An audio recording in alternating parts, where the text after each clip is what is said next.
Pinaiimbestigahan na ni Pangulong Bongbong Marcos ang kaduda-dudang citizenship ng kontrobersyal na Bamban-Tarlac Mayor na si Alice Guo.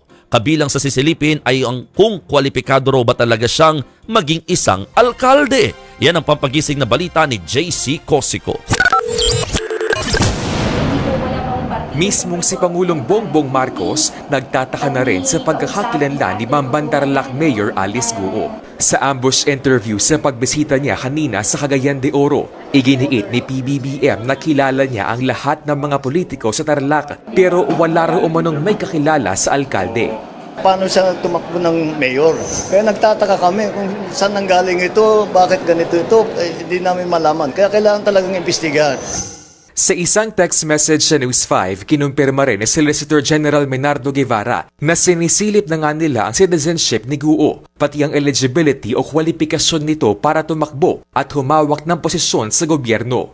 Dagdag ni Guevara, kung mapatunayang hindi siya kwalipikado, pwedeng patalsikin bilang mayor si Guo. Umusbong ang kontrobersya tungkol sa pagkakakilanlan ng opisyal sa investigasyon ng Senado sa ni-raid na Pogo Hub sa Bamban-Tarlac noong Marso. Sa gitna rin ng issue tungkol kay Guo at patuloy na operasyon ng mga illegal na pogos, sinabi ni Pangulong Marcos na mas mahigpit nang ipatutupad ng gobyerno ang mga patakaran para sa mga papasok na foreign national sa Pilipinas. Una nang sinabi na Foreign Affairs Department na plano nitong higpitan ang visa requirements para sa mga Chinese national dahil sa dami ng mga naitatalang illegal na aktibidad ng mga ito sa bansa. Walang special na rules para sa kahit na kanino. Pantay-pantay lang lahat. Pero gagandahan namin ang enforcement doon sa examination, doon sa mga nag-a-apply ng visa o doon sa mga nagko-convert doon sa tourist visa ng student visa at yung mga bumibili ng lupa dahil nagtatanggap sila na Pilipino sila.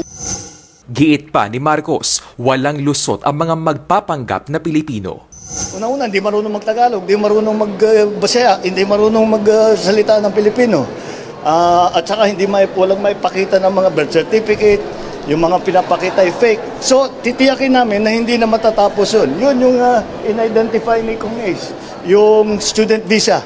Isa pa yun, abuso yun. Nagbabalita mula sa Frontline, JC Cosico, News 5.